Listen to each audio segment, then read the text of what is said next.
Hello, hello, hello, and welcome. Welcome to today's installment of Created for More, the podcast. I am super excited to have this conversation, be having this conversation today. I have got an incredible guest here with me in the studio, and I'm just going to read snippets of her bio before I let her introduce herself.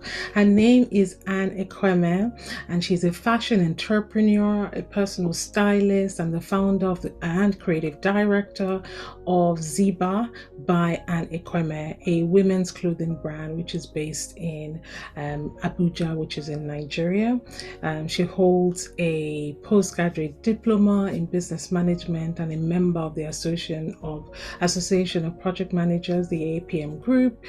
She's a graduate of the RIMA Bible Training Center in Nigeria with specialization in societal leadership. And thank you so much for being on this podcast today. It is such an honor to have you on this platform. Thank you so much for inviting me. Really glad to be here. Awesome. So I always start all my conversations by asking my guests to introduce themselves. Introduce yourselves in words that are yours beyond the script and what it really is the essence of you. Okay, so I totally love the fact that you're asking me to introduce myself because I always just take the lead and do that, right? So even though we have, like you said, we have the scripted one, right? But then I like to introduce myself this way. I am a son of God, right?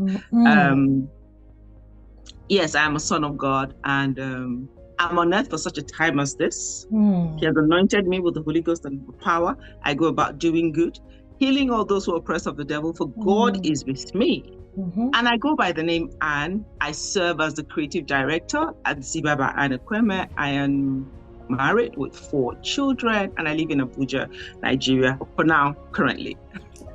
I love it, but now currently. Yeah. It could change before the podcast is out. Oh, yeah.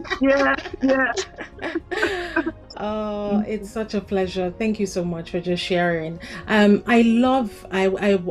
Obviously I do a bit of, I look out just before I have this conversation to try and immerse myself in my guests and just to see from their eyes in a sense.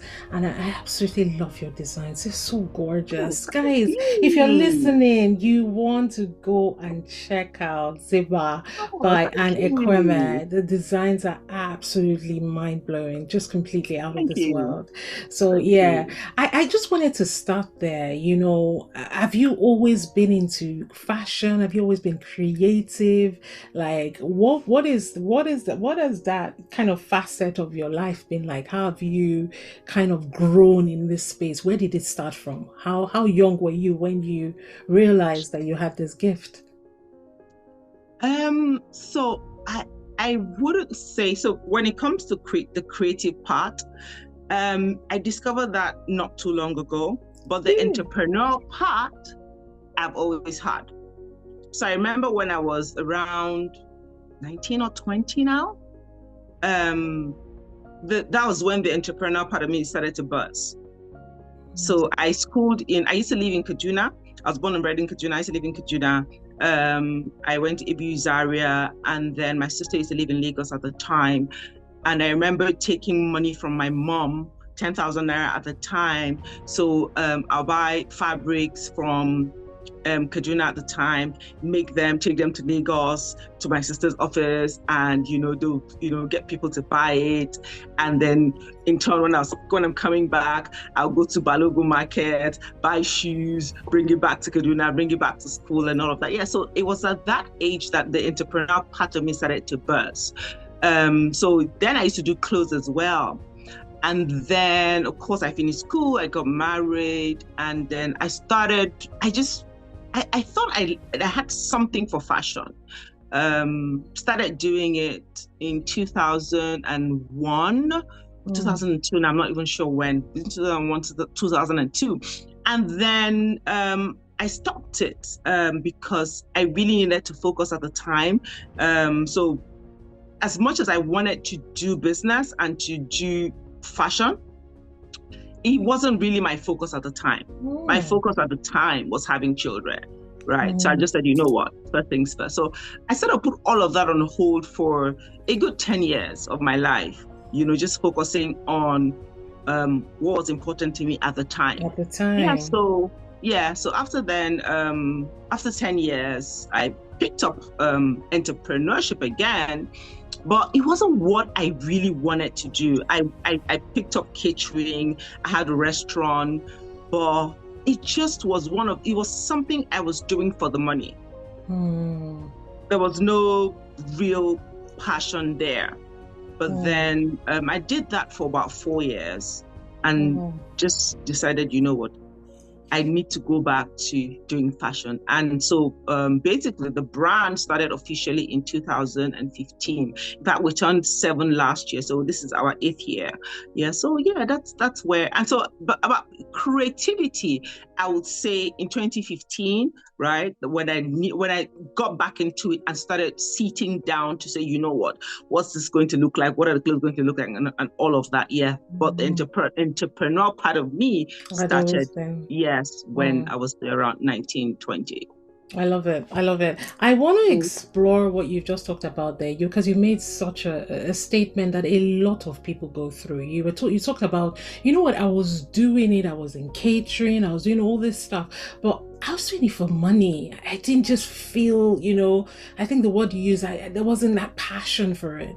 So I wanted to talk about, a lot of people, perhaps a lot of people who listen, or maybe people who listen later, are probably in that sort of boat. They're finding themselves, they're doing stuff, and it's like they know that this thing that I'm doing, I don't feel a connection to it. And perhaps for you, it was even like profitable. So it's not really about money. And I don't know if you can speak to that. People are doing stuff, they're making money, but they don't feel a heart connection towards that. What would you say? And what was that shift like you, that decision for you, like to say, you know what, I'm going to shut this one down and open something that I feel, will help me become more centered in myself? Yeah. So, thankfully, like I say, it wasn't even making profit, which even made it worse. Oh, did you say that? So I didn't hear that. I didn't say that earlier, right? So it's like saying, the saying that they say, you can't buy love, but you can cry in a private jet. It wasn't even that. I love it. So in fact, you can't buy love, but you can cry in a private jet. Yeah, so you have the money, but it wasn't even that. It wasn't even making money, right? So either way, it was just tough. The times when I wake up and literally it's morning and I just wouldn't want to get out of bed because I just wasn't looking forward to my day. There was no purpose to it. There was nothing. While I ran the restaurant, it had its good points in the sense that I use a skill till today.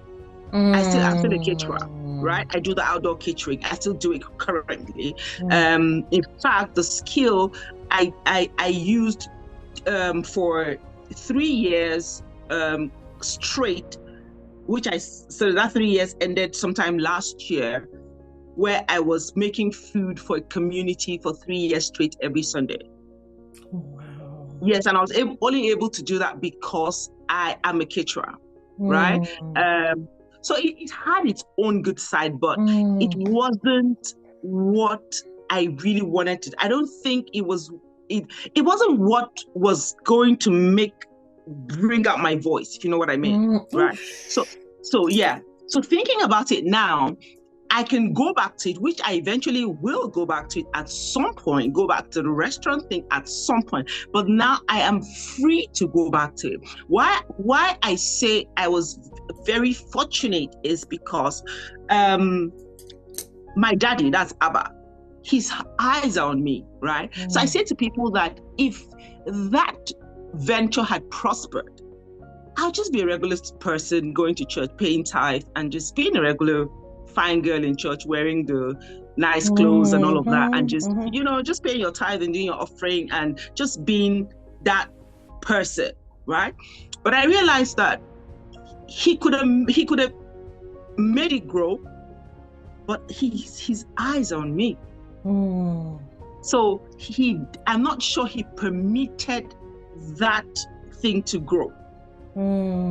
Because we can get distracted. We can get distracted. So it will be that situation whereby, like I said, you can't buy passion, you can't buy love, but you'll be crying in a private jet. So you just turn a blind eye to your emotions. Because after all, you're getting the good things of life, right? So yeah, it was tough. It was like the toughest 4 years of my life, to be honest, because I couldn't connect. I couldn't connect. I did everything by the books. I did everything. You just couldn't. And it's very different. And it wasn't growing. It just felt like, when it just felt like, when you have, okay, I don't even know how to use this thing without sounding funny. It's like I used to feel like I had a disabled child. That's how helpless I used to feel. Wow. Yeah, trying everything to make it work, thinking about it, it was 4 years that I didn't particularly enjoy. It had, like I said, it had its good part because so many things came out of it, right? And I can say that going through that contributed to who I am today. And that's the key distinction, isn't it? To understand that every single season that you go through in life is part of your overall story. There's something that every experience brings to you. Absolutely. And it's possible. And what happened in your case, it sounds like, is that you got there, you learned it, and then obviously, thankfully, it was stagnated by God, and that way you were able to then be pointed in another direction, which you then obviously went off in. It's really different because the dynamics of these sort of things are very different for some people. Some people, it's doing, they go into stuff and they're connected. It feels like, yes, this is the thing for me. And then, the seasons change. And most times they don't even recognize when that season has moved on. So they're still in that thing, but it's like the glory has departed. It's like Ichabod. They're still, they're there and they're like, I used to love this thing before. What's happened? Is it me? Is it this? But it's time for something else. So I think it's important for us to just really, really categorize or classify in that way, because it's important for us to know that in life, there's shifting seasons, and sometimes some things that just come, so you learn and then you move on. I love it. Thank you so much. I wanted to also use, you made a really, really powerful, strong statement I loved. You said, look, if I was there, it wasn't going to bring out my voice. Love it. So I'm such a proponent for people finding their voices. Absolutely. So what does that mean to you? And how was that transition for you to find your voice?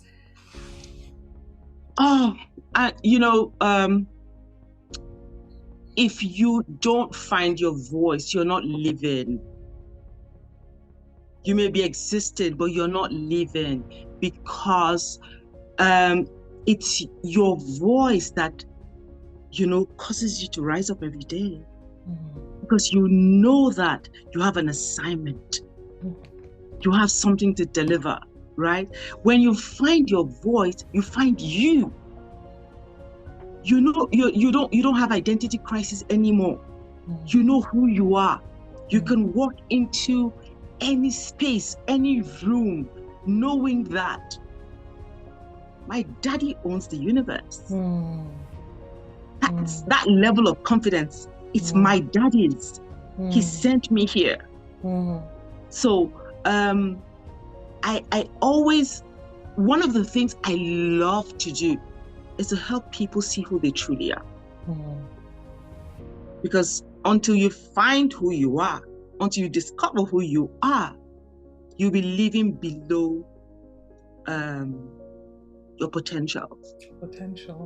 Yeah, you'll be living below the standard. You'll be living below everything God has designed you to have. You won't even be able to access the blessing. You may access it based on someone else, but you will never have the boldness to go for it yourself. And then when things get tough, you lose yourself completely. Because until you find your roar, and by the way, you understand that your roar is not, I'm not talking about that song. What was that song? Yes. Raw. That song. Raw. Exactly. I'm not talking about that song. I'm talking about the roar of the Lion of the tribe of Judah. That is the roar. That one is eternal. Is permanent. And you understand that you are in him, and so because you're intertwined with him, you're one with him, when he roars, you roar as well. And so you understand that each time you come in contact with people, each time you're given the opportunity to meet people, each time you're given the opportunity to speak, you're given the opportunity to serve a client, you understand that it's an opportunity that's going to resound in eternity. So you don't take it for granted. You don't take it for granted. So powerful. Yeah. So powerful. It's an opportunity. So I want you to tell, this is beautiful segue for us to, talk about, I want you to really try and deconstruct. You see this, what you said, each time you have an opportunity to meet a client, so you are in the marketplace, right? Yeah. But what you're saying underneath of that is that you understand what it is, and you use that power and that voice. So you're talking also about something else which is parallel, which is a priesthood, right? So I want you to talk about the importance of knowing that even in the marketplace, you're more. You're not just there to be like everybody else, which was the term you used at the beginning. You said, look, if I'd stayed in my catering place, I'd have just been like everybody else, right? What is that distinction now that you can clearly see looking back to say, like, now that I am here in this place of my assignment and I am doing my work, it might look like a clothing brand to other people, but there is a priesthood that undergirds this. I mean, that's like my all-time favorite word, priesthood. Because I say to people that you're first a priest before you're a fashion designer. I'm first a priest before I am a mother. I'm first a priest before I'm a wife. I'm first a priest before I'm everything, right? And to be honest, we love the part that says we're kings and priests, and we take off with the king part and we leave the priesthood. But we don't realize that, like you said, using your words, it is your priesthood that undergirds your kingship. And you see, when we talk about priesthood now, people don't really, people think you're talking about your position in church. That's not what we're talking about. He's talking to you about priesthood according to the order of Melchizedek. It's not priesthood that somebody, I mean, by all means, thank God for all the anointing oils and all the ordinations in churches and all that. Yes, but everyone that is a child of God, everyone who has accepted Jesus into their lives is a priest. And we must understand that in that sphere, that place that you've been called to serve, it's HR, customer service, whatever it is, in the banking sector, in daycare, childcare, whatever it is that you've been called to do, you're supposed to stand in that place as a priest. And I normally give this illustration. I say to people, so God has called you into the finance sector. So for instance, you work in World Bank, and he's put you there, he's put all that intellect in you, he's put everything in you. And then you do nothing with it. And then all you do is that you've been told that you're a kingdom financier. And so all you need to do is just wait. When you get your remuneration at the end of the month or the week, or however you get it, you take it and you go and give it for someone else to sort of like steward it. I'm not saying don't take your resources, and I'm saying it doesn't stop there. Everyone ought to finance the kingdom. There is no divide. I'm a kingdom financier.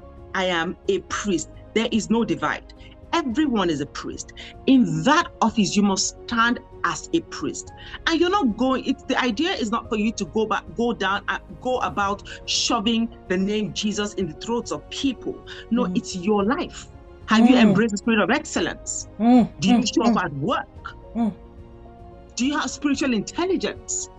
Are you able to do you have a voice at the table? Are you valuable? If you don't show up at work, if you go on vacation for 3 weeks, will your organization be looking for you? And I say to people, the best thing you can do for the kingdom is to become a person of value. Yes, because if you're not, value, everything we're looking for in life is centered on value. So your priesthood is not telling, and most times I say to people shouldn't know that you're a Christian just when you want to go for a conference, you want to close, you want to leave the office on time, and all the Christianese. Let them know by the life that you live how much you're able to become a prophetic solutionary in that office.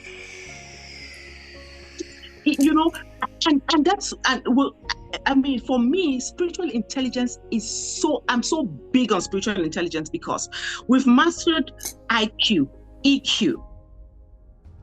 That's fine for the world, but as children of God, there's something that we've been given, spiritual intelligence quotient. And once you are operating in that technology, I call it the Ruach technology, you can't be ignored. You can't be ignored, and you'll be functioning fully in your priesthood. One of the characteristics of the priesthood of Melchizedek is that everything you do is eternal. Nothing is temporal, in the sense that when you come to work every day, your focus is not on the temporal things. Your focus is on what step am I taking to ensure that the earth be filled with the knowledge of the glory of the Lord as the waters cover the sea. That will mean me spending more time at work, possibly. That will mean me going the extra mile. That will mean me turning a blind eye to certain injustice that's been done to me, understanding that I have someone who has ensured that I am in this place. And, just basic, that comportment when the confidence you have that it's your daddy's universe, right? You've been seconded there on purpose. Exactly, right? So there's a certain comportment you must have as royalty. You're not easily tossed by the things that are happening around you. So your priesthood, so it's nothing temporal. So you're not coming to work every day. I need to show up because I need to make the money. I need to get to the top of my career. I need to get into Forbes 5 or Forbes 10, and all of those things will eventually come. They're byproducts of the blessing anyway. They're a consequence of the Exactly. blessing. We don't chase after those things. We chase after the earth be filled with the knowledge of the glory of the Lord as the waters cover the sea. And this is not by necessarily giving them tracts. It's by your life. Being able to bring on intelligence, spiritual intelligence to the table. Your company is having issues and you step in as a prophetic solutionary. You're not just coming to work because it is morning, it is Monday, you're coming to work. No, you get up every day and you ask the Father, what value am I bringing today? What is going to happen at work? Can you give me insight on what's going to happen? I need to know. I can't show up like any other person. I'm not a mere mortal. I'm a spirit being. I'm one with you. I was made in your own image. Genesis 1:26. So that is priesthood. And you may not even go for midweek service. You are not even religious, because the truth of the matter is that the people that you would even speak to or hang out with may not even be the people who fit into that category of Christian. But the truth of the matter is that you are rooted and established in something that no one can move you. And when people see your life, you become the influencer. And the real influencers are the ones who bring people into the kingdom. And it's not by your talking, it's by your lifestyle. It's by how your products, right? People see your products and they wonder, oh, the finish is good. Oh, do you impress people?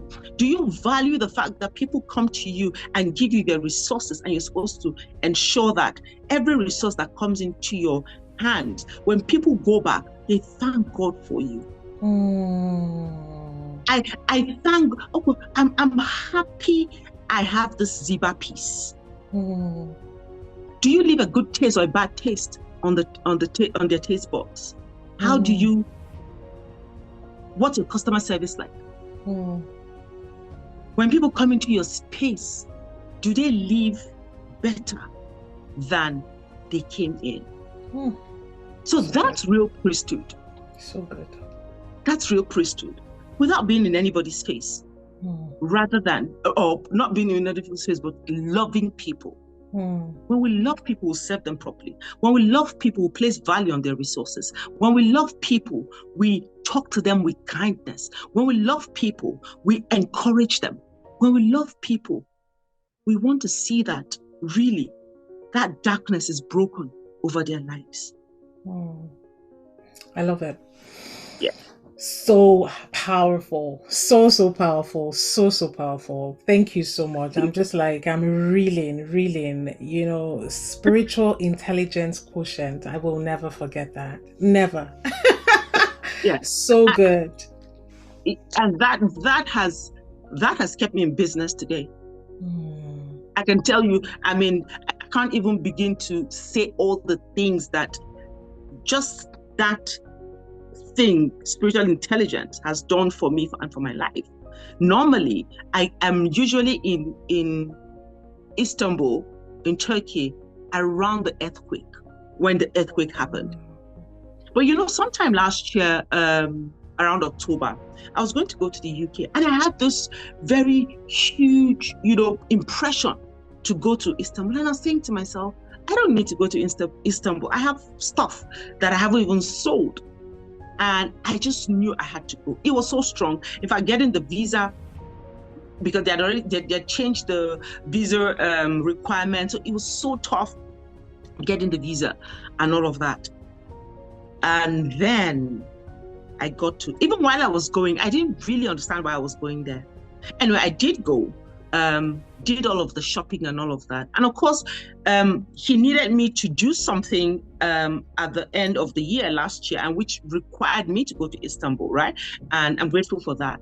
Until the earthquake happened, I realized that is why he needed me to go earlier to get what I wanted to get and come out of Istanbul.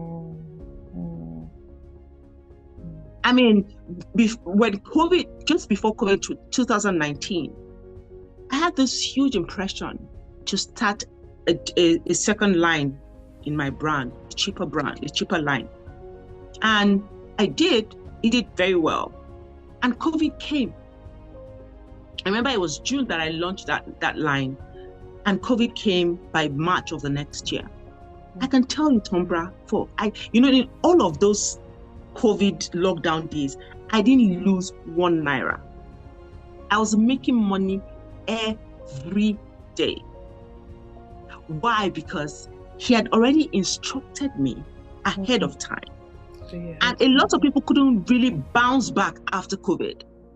But I was in business every day. I was selling because I had stuff as low as 25K, 20K, right? And before you know, everybody was bored at home on social media, and I was marketing, I was advertising, and people were buying 6 items, 5 items in a day. I was making money on a daily basis. I didn't lose 1 naira. In fact, right after we came out of lockdown, I increased the salaries of my workers, or my team members, as I like to call them, right? So spiritual intelligence cannot be overemphasized. Is it with my domestic workers? Is it with my children? Is it with my husband's health?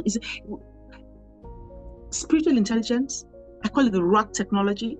If you don't get in there, they can be doing AI, we can be doing AI and all of those things. But hey, man, if you get into spiritual intelligence, you compete on the same level.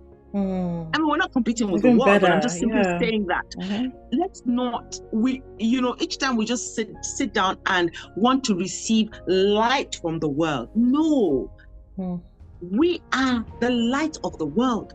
And I say to people, hearing God first is not to tell people not to tell people problems or prophecies. It is first for your life that you will prosper. If you don't hear God, you can't prosper. Anyway. I felt that. I felt that. Oosh. I'd love to go on. This conversation is riveting. Yeah. But as we start to bring things to a close, I want you to talk about, as I was reading up on you, I saw you have Becoming by Anne Ekwueme. I want to talk to you about the role of raising men. The role of raising men, just the importance. Part of it you've touched on, just around, that responsibility that we have as sons, of God, to always use diligently, efficiently every single resource that has been placed in our hands. But what is that role, the role that we have, and that responsibility that we have as change makers, as influencers, to raise the next generation? I would love for you to talk about it and what led you to starting Becoming. I understand that nations prosper by human capacity development. And it was my contribution to nation building, because I understand that until people are taught, until people are discipled or mentored, whatever word you want to use for it, nothing is going to happen. And until we put our hands to it. So I was talking about the ways I use my catering skill when I was talking about projects I did for 3 years. So this was in the outskirts of Abuja, right? I used to go there Sunday mornings. So generally just gather people who would just not ordinarily go to church, children who will not go to church. And I'll sit with them, my team and I will teach them, sing with them. And then when we finish, we feed them.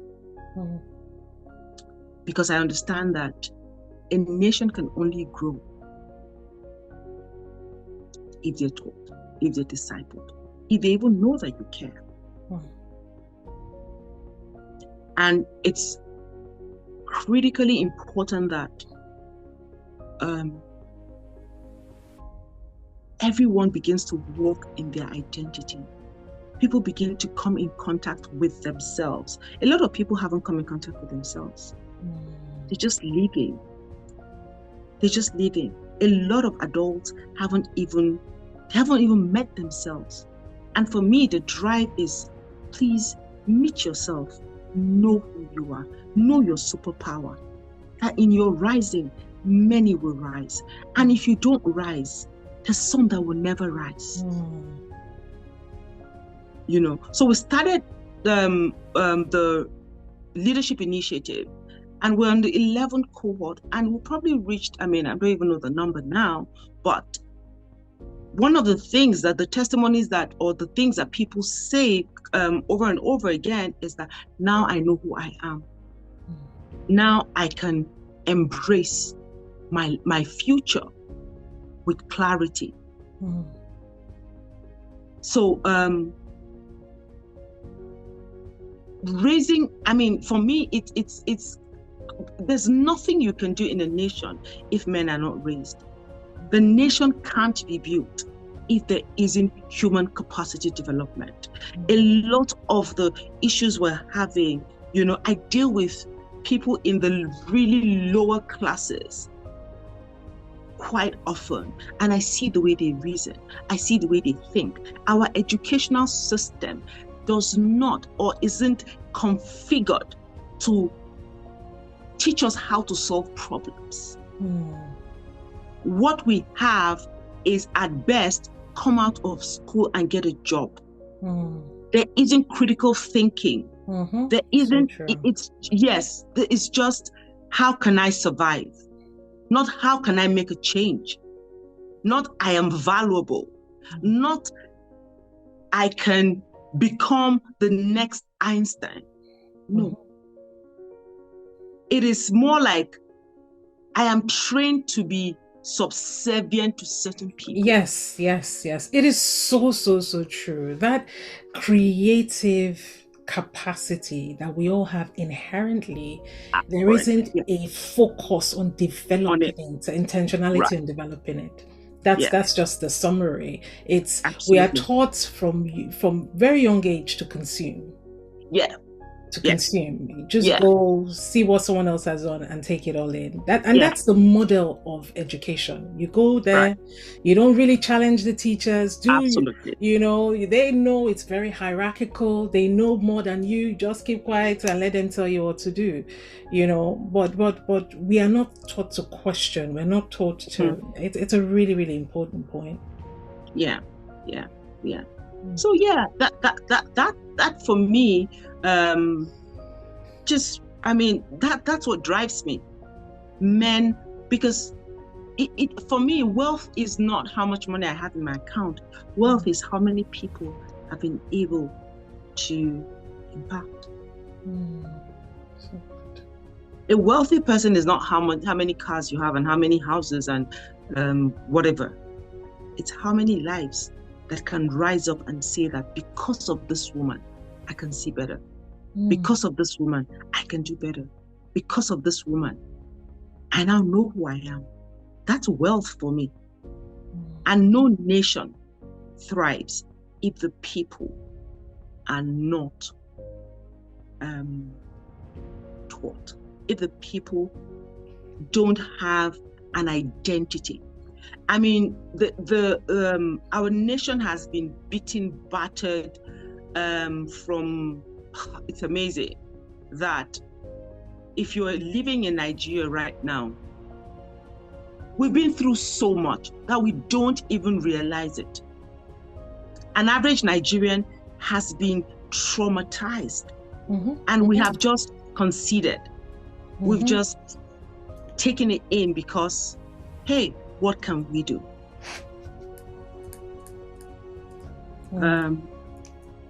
And the new nation is not going to survive on that.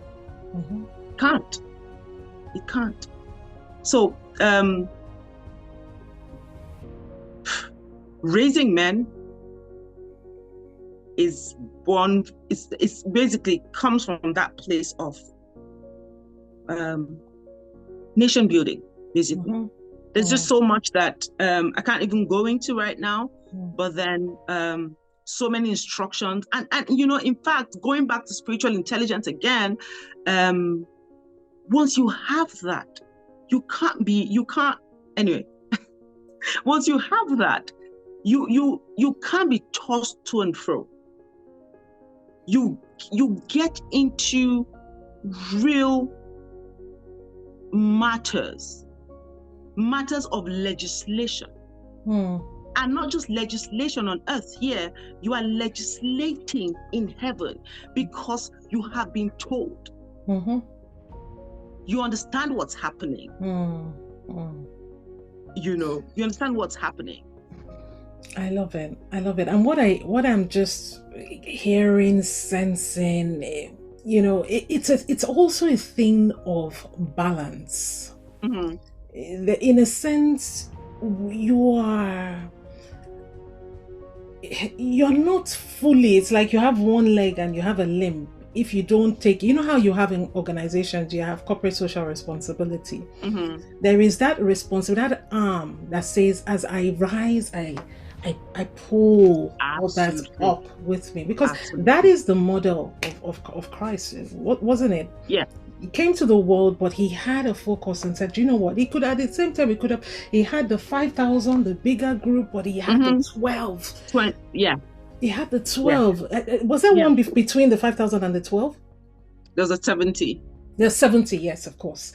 5,000, 70, 12, because there's just that understanding that, look, I will pour myself more into this 12, but the aspect of the, there will be people that are on the 70 that will get something, and there's the 30 that will get the lighter, but it's important that, as you grow and as you rise, you leave your footprint, you leave a piece of who you are in the lives of others. I love it. Yeah. This has been a phenomenal conversation. I am going to be listening to this again to just, make sure that I can. There's so much, so much weight was given in a really short time. So I thank you very, very much for coming on the podcast. And I have no doubt that the people who are listening will, want to know where they can find you. Like, if perhaps someone's listening is like, hey, I want to be part of the men that she's raising. Please feel free to share so that people can, we'll put some of those details as well within the show notes, but feel free to share as you are currently here. Well, on social media, I have a handle, Anne Ekwueme, Anne underscore Ekwueme, I think, on Instagram. I'm just a DM away. We're currently starting the cohort 11 of the leadership initiative. And then, what else? Yeah. So, and I'm on Zibahbyannekwueme. That's my business brand, but then my personal one. So either way, a DM away, and we can get talking. Awesome. Thank you so much. And you've got the content as well on YouTube, don't you, for Becoming? Yes, Becoming with Anne. Yes, Becoming with Anne. I haven't done any episodes in a while, but I have that content on YouTube. Yes. Awesome.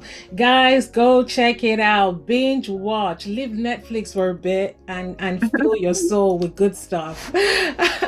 Thank you so much for being here today. Fantastic. Thank you. Please close us out. Just feel free to just share what's on your heart to our listeners, and we'll close out from there. Okay, so thank you again. This was one easy conversation. Oh, thank God. Thank you so much. Just before I go, particularly for Nigerians in Nigeria, Nigerians in diaspora, just to say that the very thing right now that which the Lord has been saying to me is He's released something. He's released something over Nigeria right now. And there's a prophecy by Pa Elton that was given, I think, in 1986. I'm not sure when it was given. But so I had this encounter. We were preparing for his arrival. And I asked someone, no one said who he was, but I knew that within me that he was Pa Elton. And I asked someone, I said, isn't he dead? And the person said to me sternly, no, he isn't. And we continued preparing for his arrival. It's like we're going to the airport to get him. And then I woke up anyway, and I was saying to my daddy, what was that about? And he said, it is time for that prophecy to be fulfilled over Nigeria. And then going forward, I thought about when I asked the person, isn't he dead? And I heard the Lord say to me expressly, I am not the God of the dead, but the living. So God is ready to fulfill that prophecy over Nigeria right now. The Nigerians, up until now, have been known for corruption. Our name will stink, but It is time now when Nigeria and Nigerians will be known for righteousness. That people in different nations will hold on to a Nigerian saying, take me to your nation, let me go and learn righteousness. He wants to fulfill that now. He's looking for men who will partner with him. Glory to God. He's looking for men. So wherever you are in Nigeria, Nigerians in diaspora, just partner with God. Ask him, how do I partner? And he'll show you the way. He'll show you what to do. And another thing is we must be expectant. We must steward these things, because the only way we can get something is first you believe it, you receive it, and you steward it. So just to remind us that we're coming out of it. We're coming out of it. And Nigeria's dignity has been restored. Amen. In a short while, we will see the manifestation of all that he is doing. But then he needs the people who will arise in righteousness and steward this truth. I close with that. Thank you very much. Thank you so much. Thank you.